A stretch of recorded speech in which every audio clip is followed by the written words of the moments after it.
manner of the performance, the manner of the victory, Jim Campbell, it was bang on. Yeah, well, the story is the manner, isn't it? Yeah. Right from the off, they were a lot more kind of confident than we've seen from Spurs recently. And actually, when you look at the starting lineup, it's one of those where you go, I know they've got a lot of injuries, but actually this is a solid team from top to bottom. There's not really a weak spot in terms of, this seeming like the disaster that Spurs' season has been unfolding to be. Conor Gallagher obviously gets a brilliant goal early on that sets the tone, and actually they really look like comfortably the better team, which will be absolutely infuriating for Aston Villa because they've got a really, really good record at home this season. Obviously, they've rested players ahead of a game in Europe in the week. It was a bit of a makeshift midfield, wasn't it? It was, but I always find this kind of attitude a little bit funny when, obviously, resting players makes a difference, but there's this sense of like, they've got a big game coming up, the one after this, so make sure to lose this so you're extra fresh for the next one. Like you still want to go out there and win it, and Emery looked furious with the performance. Or is it a big grand plan for Forest? Because Spurs winning means that it puts a little bit more pressure on Forest, and the Forest go, we can't throw everything at this game. We have to. Okay. That's not what it was, but what it was a brilliant performance for Spurs. Yes, Villa were very passive, and quite frankly, they had an XG of 0 until the 96th minute. 0. They were pissed poor. Really bad. I mean, the cameras panning around the ground. Every Villa fan was absolutely fuming because this is not what they've come to expect. And even with that game, that very important second leg against Forest this week, that performance was very, very bad. But Peter... And a bit of a vibe killer as well, we should say. Oh, completely, yeah. Given that they're going to be at Villa Park on Thursday. Absolutely, yeah. But Pete Donaldson, Tottenham Hotspur, when they beat Wolves last time round, it was still a bit disjointed. It wasn't convincing, but look, a win's a win's a win, and they needed that because they hadn't won all year. So you've got to start somewhere. But the improvement of performance, even from that, was just clear as day. Yeah, I mean, Aston Villa did show nothing. A caveat needs to be explained, but I can't remember the last time Spurs took the game to their opponents in the first half like they did. And Jim obviously mentioned Conor Gallagher's goal, but like he just pressed the shit out of that midfield, and that's what he's there for. That's what he's there for. It's how he plays, and to play a relatively decent player like that in that kind of position, doing that kind of role, it was night and day. It's easily the best performance he had in a Spurs shirt. It was exactly what Spurs needed, a goal to get them going. But even Vish, even if that moment of brilliance from Gallagher doesn't happen, still, there was such great value for that victory and such a mature performance because it wasn't, obviously, you've got to get the goals. But the way they managed the game and completely restricted, yes, a very flat and very poor Aston Villa side, but bearing in mind what we have seen before, again, you have to give them an enormous amount of credit. I would go as far to say, in a complimentary way, that it wasn't a mature performance. It was a kid-like performance in the sense of De Zerbi almost told them all, right, you see the ball, run after it. Okay. Whenever they have it, just fucking run at them. Yeah. Every single one of you. Go where the ball is. Yeah. I was talking to a Spurs fan in midweek essentially about this game and the situation of Spurs more broadly. And it seemed like the toughest job De Zerbi would have is convincing a group of players who will have options at the end of the season if Spurs go down, that it's worth them fighting to keep Spurs up. And that's what we saw on Sunday, didn't we? That organisation, the fact that they obviously really did give a shit. I know, players do have a more professional pride than sometimes they're given credit for, but it's not like we've seen much from Spurs this season. And the Gallagher thing's really interesting. I was really happy for him because I feel like sometimes the way we talk about him, and indeed the fact that he's been at Atletico Madrid for so long, you kind of like dismiss the fact that he can kick a football. I know what you mean. Yeah, he can kick a man. Brilliant. Yeah. He's good at that. He's got a long ranger in him for sure. Yeah. Oh, we saw him. I mean, particularly Palace. He was brilliant. I was about to say at Palace. He played a different role to what. Yeah, he was basically Palace's equivalent of Morgan Gibbs-White. Yeah. In terms, he was all action. He scored loads of good goals. He played loads of through balls. He was a very exciting dynamo player for them. His tenacity is often means his other parts of his game is overlooked. Yeah. Of course, yeah. It's not like I suppose the other thing to say as well is Paulinho had a very good game. Yep. I think they. I don't know if you can. Yeah, if you're going to be remember passive, don't be passive against Gallagher and Polini. Yeah. Just eat But you up. I don't know if you remember this, but there's a bit in the second half where. The tackle. But he goes down for the tackle, Yep. and so he's on the floor, and the forward, I think maybe Rodgers hasn't actually made a move yet. So instead of getting up, he like crabs over to him. So he like slides over and then tackles him. But yeah, like I mean, Villa were appallingly bad. It should be said. They were. I don't think it's taking anything away from Spurs to say that, because obviously they were in a quite unique space where they were always going to make changes. It looked like they did no prep for this game. Yes, totally. Which, I can kind of get, because it's not to expect from Spurs to a point, but they were so clearly so dismissive of Spurs in the build up to this. They had bigger fish to fry, and that's something that they'll have to square on Thursday. But yeah, like Spurs did exactly what they needed to do, but by and large did it well enough to suggest that they might be in a better spot going forward, and that they might not be relegated. No, sure, yeah. I get that. I mean, from Villa's point of view, obviously they're in a command. Well, they're in a very good position to finish fifth. They've got the Europa League as well. They've not been brilliant in the last handful of games. They're 6 points above Bournemouth. And Villa, I mean, I think they've looked at their fixtures and gone, we've got Liverpool. Okay, well, Liverpool aren't great. They're still a decent side. Last day against Manchester City could you would imagine that would be a very important fixture for Manchester City. So that's a tough one. But then they've got Burnley, and they're thinking, you know what, one win, we should be okay. But it's not a given that they will still qualify for Champions League. I very much suspect they will, but I think that's. Some of the fans were just thinking, it's like, lads, come on. Yeah, not only is this really, really bad to watch, but the momentum going into the game against Forest, we'll see if that plays any part, perhaps not. But as I said, there's things to play for it, and to be that bad. It's one of those things that happens quite often at this point of the season, and it makes you wonder if season ticket holders go, next season, when you're going to take a game off, can you let us know which one it's going to be? 100%. 100%. Really frustrating. I think to go back to Spurs though, if I may, Please. I think what they did really well and what they've needed to do, and I would assume this comes from Roberto De Zerbi, is they played without fear. Yes, and they were competitive. In a way that they've not been in a lot of games recently. Obviously, the Wolves games, you say, they win that game and they get that going, but they had to sort of scrap for it in a way that was very different from today, because clearly that confidence has come back, and if they compete like that in the rest of the games, I think they'll be fine. I really do. You would think so, and quite clearly the away fans thought, because have you heard Spurs fans singing like that? I can't remember the last time. And they were singing, there was still a lot of the game to go, but it was quite obvious how the result was going to end up, because they were 2-0, and obviously Buendia scores right at the very, very end, which, to be honest, 2-1 flattered Villa. Let's be quite frank. I think that was their only shot on target. 2-1 flattered them. And I mean, in the 66th minute, Colin Mawani was walking past the Spurs fans as he'd been taken off.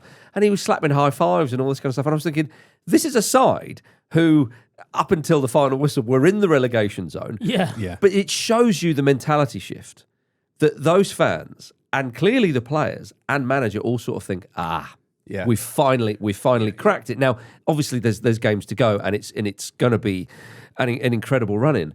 But my goodness, you look at it. Well, they've got Leeds United at home next, and West Ham of Arsenal away, Arsenal at home as well. Yeah, I am convinced West Ham get something there, but that's a story for another day. I thought you might be, but it is the smart money now could suggest that they would be 3, maybe 4 points above West Ham next weekend. I'm looking, far too far ahead into the future here with regard to relegation battles. But I just the whole energy. How many times did we see Spurs players, typified with Palhinha when he makes that tackle and wins that free kick, when he's celebrating it, Pedro Porro. The mentality shift was so blatantly obvious to see. And that fed to the fans and back and forth. It is a completely different feeling now at Tottenham. Yeah, and actually, I know this is going to sound like a ridiculous comparison, and we'll come on to the Arsenal game later. But I was Leicester City, they win the league next season. I was at the Emirates on Saturday, and the first half performance was like, oh my god, this is what it used to be like. And that is a tangible feeling. Yes. And that sense of relief is absolutely massive. It looked like the players felt that as well. And Spurs will be going through a very different version of that same thing. Yeah. And that energy is absolutely priceless for them in the situation they're in at this point of the season. Yeah, totally. So it ended being a great weekend for Spurs because Brentford beat West Ham 3-0, which was tough on West Ham. because they hit the woodwork 4 times. That That scoreline. Somerville slalom was needed a It goal. would have been one of the Oh. goals of the season, and it crashes Oh. off the bar. Castellanos was unlucky, and those moments came that they would have changed the game, of course, where the scoreline was. I mean, 3-0 doesn't tell the story. The fact is, though, brilliant win for Brentford, who were on the march for European places. But poor old West Ham, Peter, that is, it's a really, really frustrating one. It means it adds further distance between them and Spurs in terms of goal difference as well, which will be effectively like another point. I mean, Spurs are 10 goals better off than West Ham. Do you worry about the Hammers now? It was such a open, fun, like on the break, counter-attacky kind of first half. I thought, well, it's kind of what West Ham are. This is how West Ham had been doing so well recently. But you sort of look at kind of like Forest are probably the ones who looking at their run-in. They've got Chelsea away, obviously, at time of recording this afternoon. Man United as well, Newcastle and Bournemouth as well. Forest might get pulled in.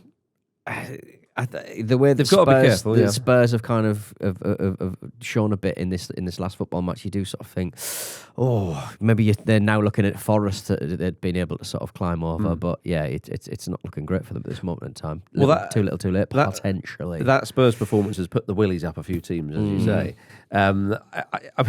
Hermansen doing some great Nick Pope work in this match. Yeah, you enjoyed that. Really good stuff.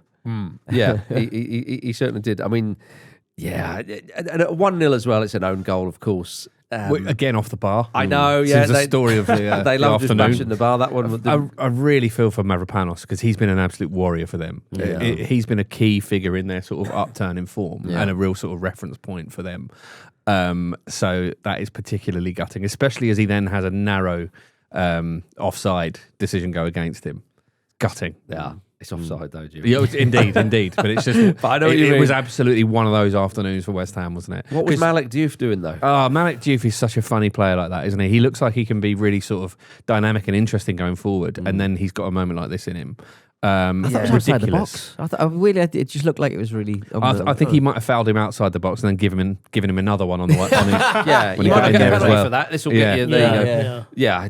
Inviting Thiago to take a penalty against you, you're not Yeah. going to get anything there. I mean, 2-0. It's a bit of a mountain to climb, and West Ham. It's an absolutely intriguing run-in because, as you say, there we were thinking after Forest beat Sunderland 5-0 and have unbeaten in their last 6, they'll be all right.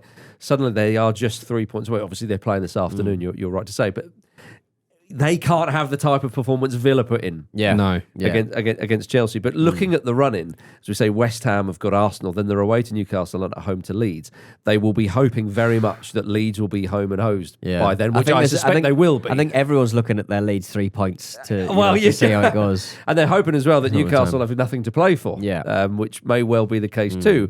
But Brentford, Vish, my goodness, they just go on and on. Yeah, I'm going to sound like I'm taking credit away from them, but because of the top half of the league has been so different this year, to the point where I know we're going to talk about it, but even my club, Manchester United, have already secured Champions League football despite having such a bad start to the season, that it's hard to gauge where they would be next year playing the same way because you're kind of assuming other people will get their act together. But the one thing you can say about Brentford is they've been consistent all the way through. I think it was interesting listening to an interview with Keith Andrews in the week and talking about like their style of play and how with all the focus on I suppose like set pieces and the kind of bigger focus on that Brentford's difference makers are being cut down to a point because the continuity that he's had with them over the last few years, despite the fact that he's only been manager this season, is they've been really focusing on all that. And so it'd be interesting to see how they come out next season and what kind of trends they're pushing towards. Because clearly, from top to bottom, they have this way of operating that just feels so much more sustainable than everyone around them. Also, having one of the top goal scorers in the league is massive, isn't it? Absolutely massive when you're on a sort of charge in the way that Brentford are. It's really, really impressive. And it's so important to keep winning in that kind of little, really, as you mentioned, it is kind of the B teams, isn't it? Are in this really fierce little battle between themselves. Oh, yeah. It's just so important that for all three of them to stay the course and keep winning. Brighton losing is massive for Brentford there. Obviously, Bournemouth are just ahead in front, but Well, we'll see who brings home the honey. Because of the B teams. Yes, the B teams. Brentford are the bees, of Yes. course. Yes. Yeah, of course, ruining that. Yeah, so they're more likely. Yeah. Yes, Goals like honey. Goals like honey. Goals, seagulls, Goals. not Goals. girls. Girls. Did No, they? I was Not saying- girls. I didn't say goals like Didn't a say girls like honey. What about cherries? Does Girls honey go don't well with like cherries? boys, girls like Girls lovely and honey. Let's go. Do seagulls like honey? I I don't like probably anything, more than, won't probably they? more than Oh, girls. They just like what Have you ever you seen a like. girl yeah. with honey? My dad famously, as I've said on the show before, saw a seagull eat a poo once. So Oh. coming out of a sewage pipe. So they will eat anything. Yeah. I suppose that's my fault, isn't it? For It is. leading him down that path. Correct. Yes. Correct. We've got an email. Oh, Ben's been in touch. B-mail. B-mail. Ben says, so it's come to my attention that 6th place in the league can qualify for the Champions League, but only if Villa win the Europa League and finish exactly 5th. Due to Liverpool playing Brentford in the final game, I realised something very bizarre could happen. The criteria going into the final day are Aston Villa have won the Europa League, Liverpool are 4th, Villa are exactly 5th, let's say 1 point behind Liverpool, Brentford are 6th, let's say 4 points behind Villa, and 4 points ahead of whoever's in 7th, guaranteeing 6th. If this happens, then Brentford would need to lose to Liverpool to guarantee Champions League football. I speak for neutrals everywhere when I desperately want that to happen, right? Yeah. Just what do you do in that situation? Don't make it obvious. Surely. Liverpool could do quite something in that game and just not try. Imagine. Yes. You want European football? You want to mix it with the big boys, do you? Yeah. Oh. You're going to have to police machine yourself. You really want to lose this game? Exactly, Vish. Yeah. You are going to have to you sail very close to the wind. Yeah. What are you going to do? Throw it into your own goal? Too obvious. Yeah. Go on, Yeah. Kelleher. Go on. That's mad, that, isn't it? Yeah, I mean, it's inevitably, crazy. I suppose, because of the way the how it is all set up, there is the very, very odd, tiny, teensy little specific loopholes. Yeah. How on earth? I don't know. Worth 90 million. That sort of thing. Blimey, O'Reilly. Brilliant. Well, I wonder if it'll happen. Who knows? Right, coming up after this, Manchester United themselves are back in the big time. Yeah, sometimes it's like a bottle of ketchup, or it comes all at the same time, and I hope it will also come further on in the upcoming games. Oh, you saucy sod.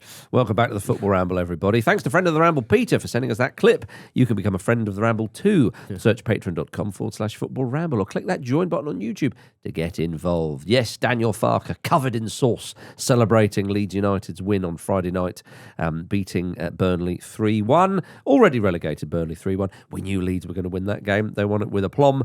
And when the full-time whistle went, they played Smooth Criminal by Michael Jackson Nice. in homage to Mike Jackson, as he prefers to be called. Action Mike Jackson. The interim Burnley manager. Could also be a nod to you, Peter, humming a Michael Jackson tune at the end of My Biddy Aunt on Friday. Yes, exactly. After my victory, and How- you did do your little dance for us, didn't you? I had a good A old lovely thrust. a famous Michael Jackson dance. How far are people going to take this? Is like Martin Bashir going to come out of the next game? That really freak him out? Do you know, yeah, Bubbles the monkey is still Bubbles the chimpanzee is If he- still still That's alive. a lovely. Don't just move on from Martin Bashir Well, that no, quickly. it's all right. a similar vein. Bring out the monkey as well. Yeah. All Why right. not? Look, it's True. Jermaine Yeah, Jackson. Bubbles. It's your Yeah. brother. Yeah, that's right. Look, it's a documentary. Okay. Let's get the documentary crew out of here. Right. Oh, look, we've actually refused to acknowledge all the bad bits in Burnley's season, so you stay up. Oh.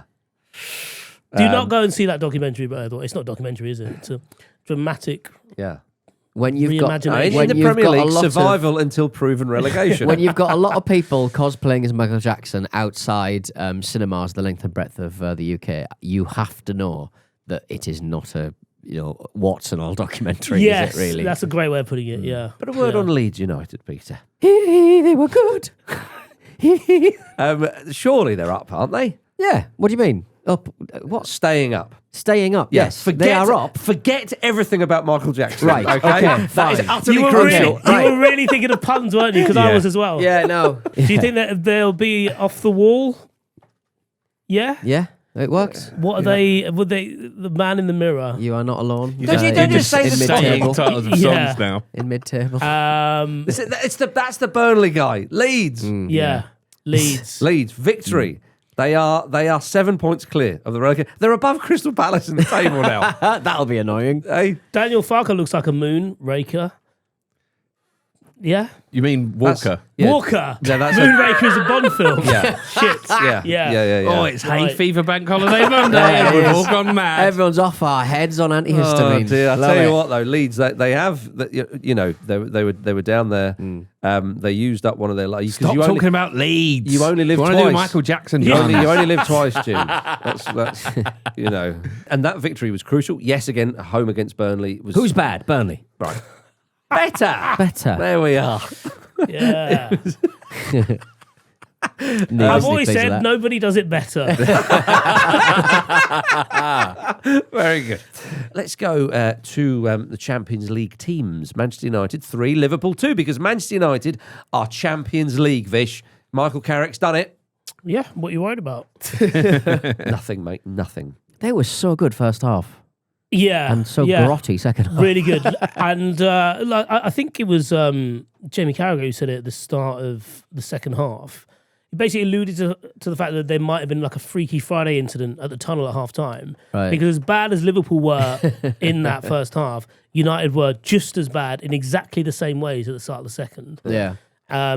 But yeah, I mean, yeah, like a brilliant game. It's one of the things that I think I've said it on the show a few times, but of all like the shitness that Manchester United have put out into the world over the last few years, I think the worst underlying thing of all of it is spending all that money and being boring. Yes. And I think like the fact that the football has been good, you know, for reasons that we'll come on to, and the fact that they can go into a big game like that and ultimately entertain. I appreciate like the result dictates a lot of what people feel, but the manner of some of that football as well was really good, really engaging, and yeah, quite promising. Well, it's just good to see the big signings, Cunha and Mbumo, just playing a bit. But I, Šeško too. Exactly. Yeah. I actually think those two have been consistent throughout. Yeah. Partly because they've had to, really. Even Yeah. the system that Amorim had them playing in, it relied a lot on those two doing the heavy lifting with creativity.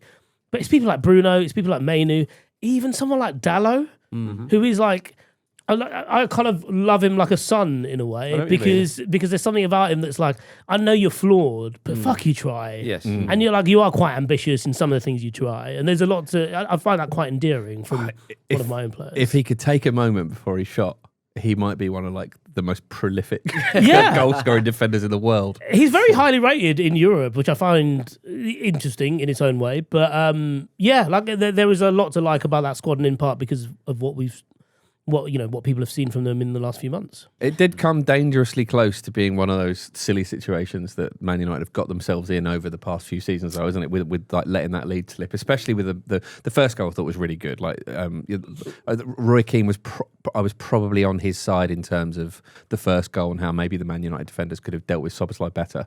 The second one was just ridiculous, though, isn't it? The second one is modern football, typified when it doesn't go right, because the back in the day a goalkeeper would just lump it up the pitch. Yeah. Whatever's going on, just lump it. I guess that And is the risk that's built into this style of play, though, isn't it? It was just executed in what a I was particularly poor way. What I was going to say, Jim, was that the goalkeeper would just lump it up the pitch no matter what. It's just like, that's what I do. And obviously what that meant is you lose the ball a lot.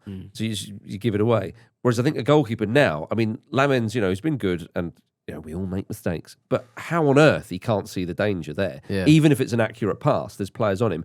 But up we come to the modern day. This is what I do. I play the ball short. It's the same kind of just lump it or just play it short. That's what I do. There's no kind of thinking, well, actually, should I have a bit more direction on this? So that's why you can contrast it to what it was before. It's that same mindset of, he's just stuck in that sort of rut of it and not having a look and thinking, well, there's no way I should make that pass, because, as I say, even if it's an accurate one, it still puts the defender under enormous pressure. And Liverpool couldn't believe their luck. I don't know. It's like absolutely a terrible, terrible mistake from him. But at the same time, it's a bad pass. Yeah, but I think even And so if it's there's a good better pass. no, but if it's a good pass, then what it does, it gives. Well, it sucks players in and then they're away. Yeah, but it's thinking about the best case scenario in that situation, isn't it? And in the best case scenario is Lamens is like, I play a ball to him on a side for the defender where he's shielded from McAllister, who's encroaching him, who then lays it off to someone else because then I think Soboslai or Gakpo would come to him, and it's thinking like that. I don't necessarily have a problem with it, but I do have a problem with the execution being that bad. Yeah. If you can't make a pass like that, don't do it full stop. Did you see? Like, it was so bad. Did you see when Soboslai pointed to his Premier League badge? Yeah. And you're like, I mean, Man United have won a lot of Premier Leagues, man. The most of anyone, actually. It's been a while, though. It has been a while. Yeah. It's been a while. Cheers, Pete. I did appreciate that. I think, though, that incident surely makes the result more satisfying, right? To nearly throw it away and then win it. Yeah, is a little bit. great, Yeah, right? yeah. There's the buzz at Would the you end of the rather game. won 3-2 or 3-0? I like the giving your opponent hope. And then, Yeah, clean sheets are over. Also, the Kobe Mano situation is Lovely great. He was goal. it was a lovely goal. He was so Lovely close to timing. leaving. Yeah. I mean, madness. Yeah, but everyone knew it was madness at the time, and the implicit trust that the board gave Amorim really kind of met its threshold at that point when he was like, look, he can't do this really specific job I want done in central midfield, so we'll have to sell him. And the board were like, I don't know, mate. Like, he is quite good. Can we not try and see if this works out? Well, I found it extraordinary. A player who, not long before all that happened, had started a Euros final for England and suddenly just couldn't get in the team. Yeah. It's been, he's been really good. I think it helps that the midfielders are playing close together. So he, not only can he show his like dexterity with his one touch, but also like roll a midfielder and carry the ball forward and stuff. Is there do you see that as like a breakthrough into the squad? I don't think he's going to start. But No, I don't think he'll start because I think Elliot Anderson's got that job. He obviously, if he starts, then it gives Declan Rice a different role to play, and people want Rice playing more as a sort of a shuttler rather than a defensive midfielder. So I appreciate that. But of course, while a game is playing out, you need many different ways to skin a cat, and so I think Manu could and should be an option. I wonder if, in terms of Tuchel, we know that he really does, as all managers should do, prioritise or it's very important the harmony of the group and all that kind of stuff. And he hasn't, as I say, has he even met Manu? I mean, perhaps he's rubbed shoulders with him at some point. So it might be sort of too little, too late for Manu. I personally don't think so, but maybe it is. But he's done all he can. And surely his freshness is a massive, massive boon as well. Well, there's that, and also his experience. Yeah. He has gone all the way to a final with England, so he knows what it is to be around the camp. I'm back on board, Marcus. Blah, blah, blah, blah. There we are. There we go. But Manu's talk on Michael Carrick was interesting. After the game, he was asked about Carrick, and of course, as we know, Manchester United are umming and ahhing about who will manage the club come the summer. And Manu said, with regard to Carrick, we want to follow him. We want to die for him on the pitch. He wants us to fight, and we did that today. His confidence in not just me, but all the players is huge. We are going to talk about Carrick and his future more on the mailbag tomorrow, but clinching Champions League football, Vish, does very much go in Carrick's favour, especially as all the fans were chanting his name at the end of the game. Yeah, he's done a good job. I genuinely don't know if I'd give him the job. Yeah. Man United fans do seem divided on this.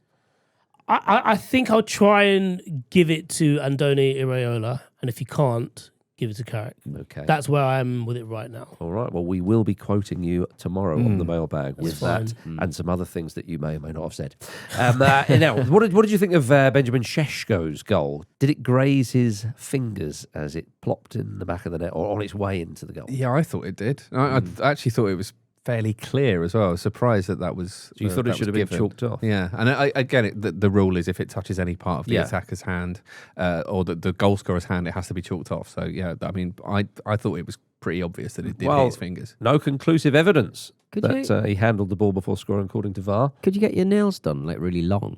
Well, I don't know why that would help. that wouldn't help. I just think if you're you're trying to making get more goals obvious. I just disallowed. think it would sort of I don't know, throw into harsh light, the rules of the game, I suppose, the laws of the game. You can sort of say, well, what you should do is tie your fingers so you've got clenched fists. yeah, So or just you get look your hands harder. removed. You look Just harder. get your hands removed completely. Well, no, don't Yeah, do that. good point. Yeah. You look Body hard. get your arms removed. Right. Okay. Yeah. And what might suggest that if your nails are really long, if you get those silly acrylic, long acrylic nails, and you and it hits the nails, you have got an advantage there. But you can say, "It's my nails, mate. No, I'm but fucking Wolverine over here." The Yeah. nails are part of your hands, though, aren't they? So yeah, you couldn't Not do if that. they're and, acrylics and they're not. They're the dead keratin, aren't they? You're not alive, are they? Can you imagine Carrick post but match? if it was a dead keratin, It hit his dead Play on. keratin. What if you've got like a 1950s sort of not beehive, teddy boy haircuts, that Yeah. go Oh, yes, like yeah. Elvis hair that goes right that's out fine. there. That's fine. Would that count as being offside? Because it's a part of the body you could score with. it would. Yeah, You know it what? It would count as being offside. Yeah. Same rules then. That's the only reason people don't do that. Unless you were playing against a defender with a massive mullet. Yes, Yeah. exactly. Oh, that's but true. it'd be like the bloke. You remember the band The Cartoons? yes, Yes. I do. They were creepy, weren't they? Peter, what Ting tong, basically lama lama ding dong.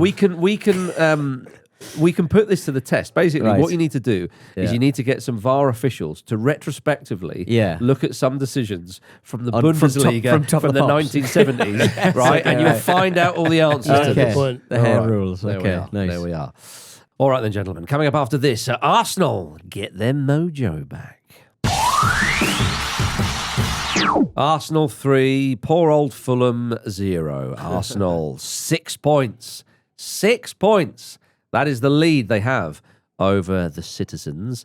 They also boosted the goal difference to 41, so 4 ahead of Manchester City's total. Now, Manchester City, of course, play Everton this evening. Jim Campbell, this was just a tonic. It was, and it was the performance that was the best part of it. We touched on it earlier, but they were so good in that first half. Now there is obviously a bit of a caveat, which is that Fulham had a bug in the camp, didn't they? Sander Berge was missing as a result of that, but we don't know the extent of how much that was affecting players. Shame that Arsenal had to go to those lengths again. Yeah, I'm all for it, to be honest.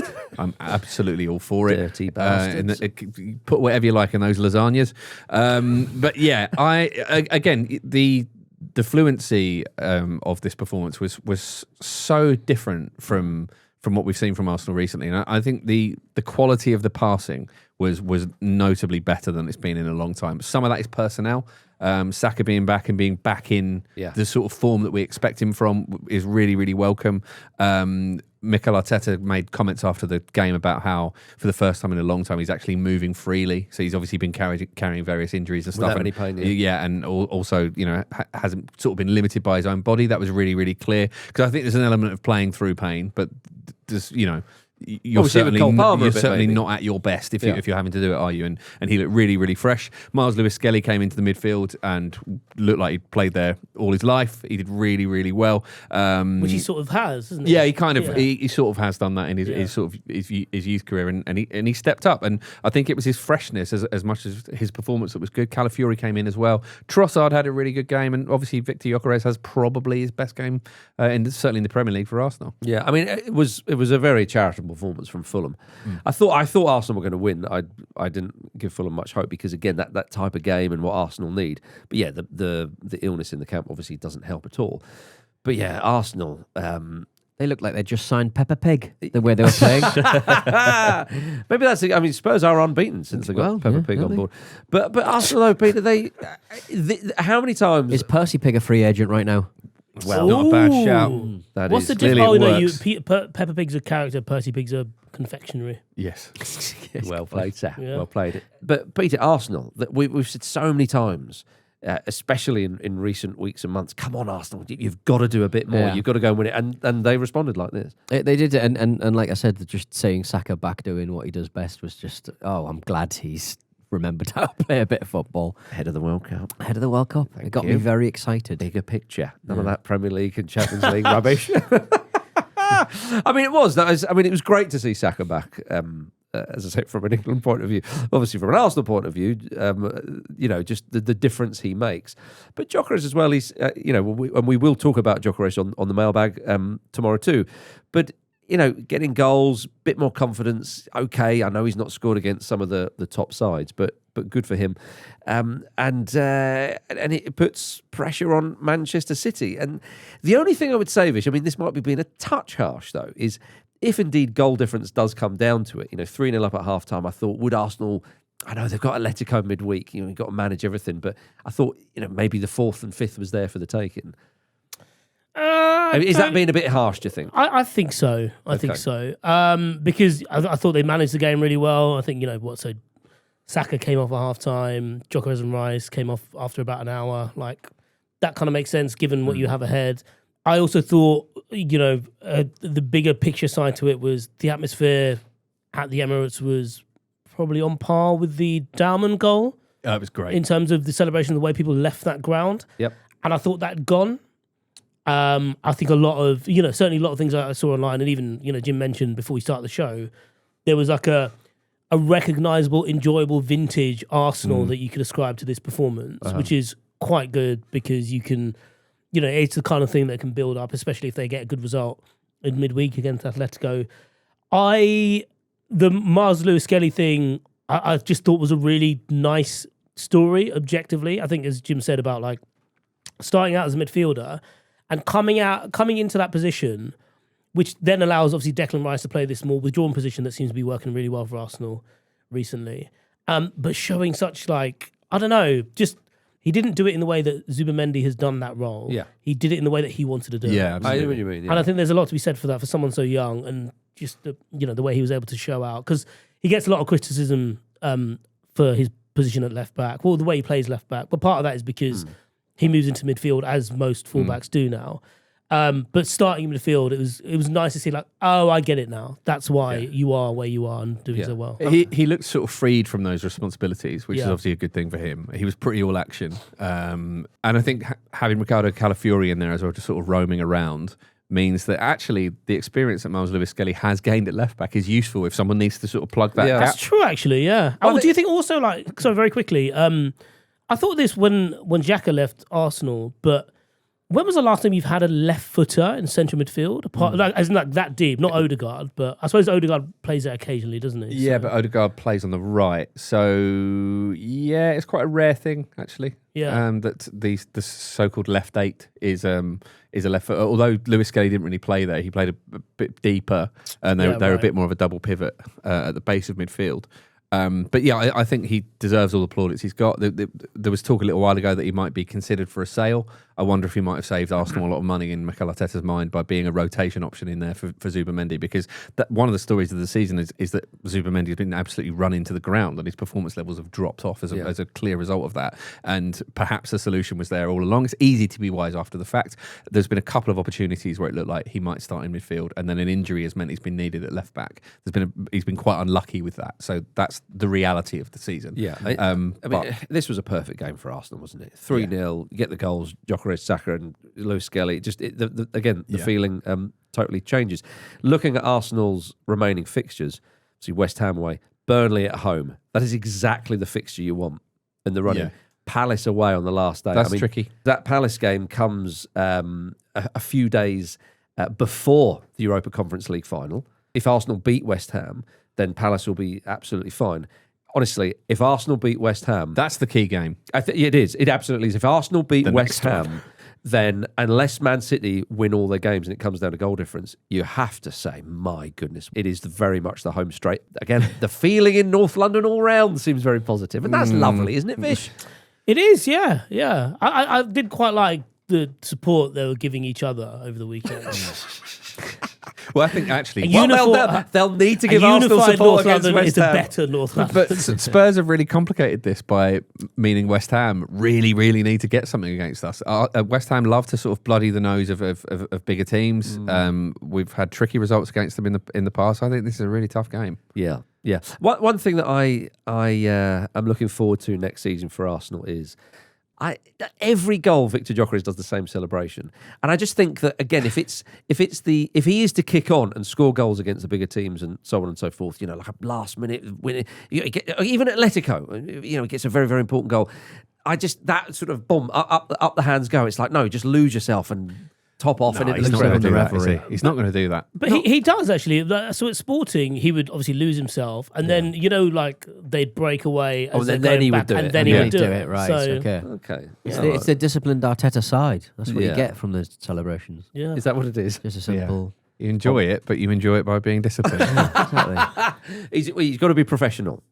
As we saw in Canada over the weekend. Did you see this? Into Toronto, they were playing, and their man Thomas Skublak scored on Saturday night. Now he is an estate agent in his own time, Yes. and when he scored, he pulled out his business card and held it up to the camera. I mean, Use bigger font though if you're going to do that. Yeah. yeah. I Unfurl a big one. I mean, the fact is, we all now know what he does. completely. We are deep into the era of side hustle culture, right? So maybe this is going to be the opening of a floodgate, and then everybody will start doing it. Yeah, true. I find real estate and estate agents insufferable, so I can't endorse any of this. No. But good on him Right. for trying. What if he was Do a something local different. honey man and What is pulled it? out his Yeah, card? Would you be? we've been talking a lot about local honey because we've all got hay fever. we've all got hay fever and asthma problems. So I've been trying to locate some local honey near me. Yes. Local honey in my area. Go Brentford, Local couldn't honeys in find your it. area. Hang on a minute. It's not the same Hang on a thing. I minute. just want some local high street honey, and I need it, and I want it, Yeah. and want it hard. Okay. When's Okay. your birthday? Now, How old will you be next time? Next time, 46. Good age. Good age. Good age.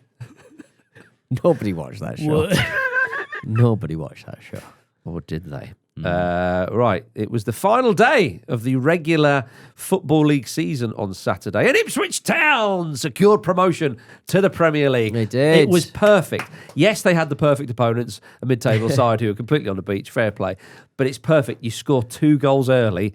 Everybody relaxes. having a party. Everybody relaxes. Fancy And then you get the third later on, Yeah. and then you can properly celebrate. Perfect. Yeah. That's how you do it. Absolutely good stuff. Yeah. And once again, Borough are in the playoffs, and they'll They're in there. go out at the semi-finals and just never be seen again in the Premier League. Never be seen again in the Put Premier in League. the Premier League. boot in. I thought you thought it'd be good They- for the area for them to Well, be, he does. He be might, promoted. he the might Premier think League. that. Jimmy might think that, but that But was not his. they always fail at the semi-final level in the playoffs. Well, they're going to have to get unfortunately. past Southampton in the semi-final, which I think That's a Southampton. tricky one. Southampton seem to be the team that nobody want to play in the playoffs at the moment. Millwall, though, they are in the semi-finals of the playoffs. They couldn't do it. I mean, it was always a bit difficult for them with Ipswich, particularly as Ipswich had QPR. But Millwall are going to play Hull City. Wrexham have missed out. Yeah. Poor Oh, old Wrexham. no. Yeah. But what about Sheffield Wednesday? They are officially out of administration. A US consortium, Arise Capital Partners, they sound like a fine bunch, led by David Storch, completed their purchase of the club on Saturday. Whoever they are, it could be the Donald himself. The Chansiri had to go.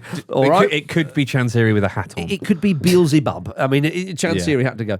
And the EFL have waived the 15-point deduction for next season. So they'll start on 0 points, which is huge for them.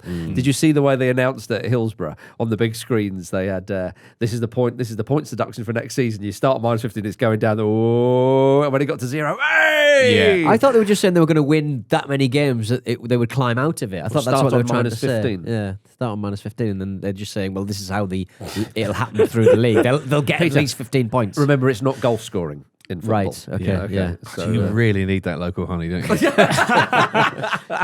but yeah, look, it was great to see Sheffield Wednesday fans happy because my goodness, they've had to eat an enormous amount of shite this season. Local shite as well. They finished this season on 0 points, didn't they? So Well, they've already matched that. Yeah. Wasn't it nice to see Roy Hodgson finishing his time at Bristol City with a 2-0 win over Stoke City? It was. None of it mattered, or did it? Because when you get a personal thanks, I say personally, he tweeted it, from former FIFA president Joseph S. Blatter saying, "Congratulations, dear Roy Hodgson, on finishing your Bristol City chapter with a victory, and with the same class and dignity and football wisdom that have defined your remarkable career. 44 years after your first spell there, blah, blah, blah, blah." He goes on, "But knowing you, I still hope this was not your last game on the touchline. After all, 78 is still very young when the heart beats for football. With friendship and admiration, Sepp. That's 125-year-old Sepp Blatter. And he knows that at 78, you've still got 3 FIFA presidencies left in you. Is that a ringing endorsement, Peter? Yeah, I think so. He's quite. He doesn't tweet a lot, but when he does, it's very heartfelt. One would suggest. My dear friend Rolf Nee, happy birthday. Yeah, it's just a Swiss painter that he's talking about. Bring back Sepp. Bring back Sepp. It sounds like he's sat by a fireplace with a glass of very expensive whiskey, being wistful and reminiscent. So, It does. It also feels like it's been done by his grandson or granddaughter or something, because everything's really heartfelt, and then it's just like hashtag Bristol City, hashtag FA, hashtag football family, hashtag Roy Hodgson, hashtag England, hashtag Roy Hodgson small case, hashtag Ashton Gate, hashtag ice bucket challenge. Do you think he's been kind of held against his will? Yeah, I don't think that's him. We should Like check a it kind on of him. what do you call that thing where you sort of take control of everyone's finances and stuff, and like all people's finances Criminality. criminality, just general criminality, conservatorship, like Brittany had. Like you have. That's the one. So Which I deserve. So we need a free Sepp Blatter campaign. Is that what you're saying? Yeah. Well, Get him back. Who amongst us would not want to see that? Yeah, but considering the guy at the moment, yes, I would have him back in a heartbeat. Anyway, from nice, warm, positive comments to some aggressive ones. We go to Leyton Orient. They escaped relegation from League One on the final day. They drew 2-2 with Burton Albion. But manager Richie Wellens wasn't happy. This is the highlight of the whole weekend. When is he happy, Jim? Essentially never at the moment. Because of how much he hates his players. Bear with me, everybody. I am going to read the full quote here. So, Orient escaped relegation, but it's been a poor season, I think it's fair to say. Richie Wellens said this. I've come out a couple of times and had a go at our supporters in the past. Great start. Nice. Superb start. Nice. I'm going to apologise for that now. I'm going to tell you the reason why I've done it. We've got a weak group. Really, really weak, okay? And when our supporters give them criticism, I try and take the criticism off them. So I come out and say the atmosphere wasn't great and the supporters come at me. So that's his tactic, right? The players have been bad, so I'll have a go at the supporters so they can have a go at me. Which is fine, which makes a lot of sense, and loads of managers do it. Right, okay.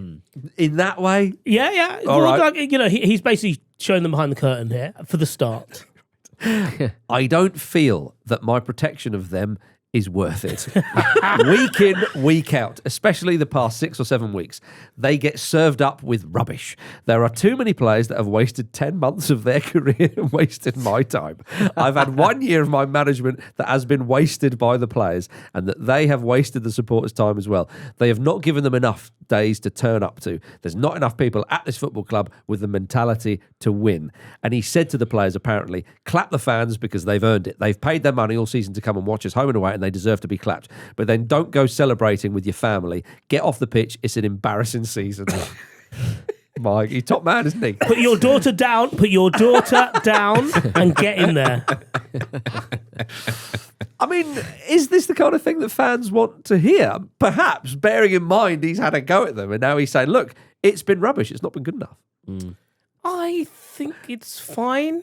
Something a bit different, something a bit more honest. Yeah.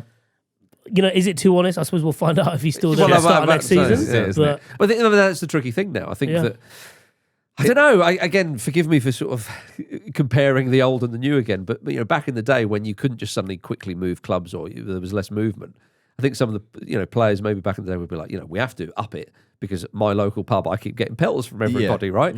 And maybe it's similar in League One for Leyton Orient, perhaps. But nowadays, if you upset a whole group of players like that, the easiest thing to do is just move the manager on. Yeah, but the players have to take some sort of responsibility. Well, this is it, though, isn't it? It's a challenge to those players at a very interesting time. You've got the whole summer to decide whether you want to be here or not. If you don't want to be here, I'm not interested in you, which is that's a clear sign, isn't it? It's a bold move, but I guess we'll see if it pays off. Yeah, how about that? I think the thing that he touched on there, which is really interesting, is you've wasted 10 months of your career. Yeah. Which is quite a galling thing to hear if you're a footballer, especially if you're a League One footballer. Very much so. Very much so.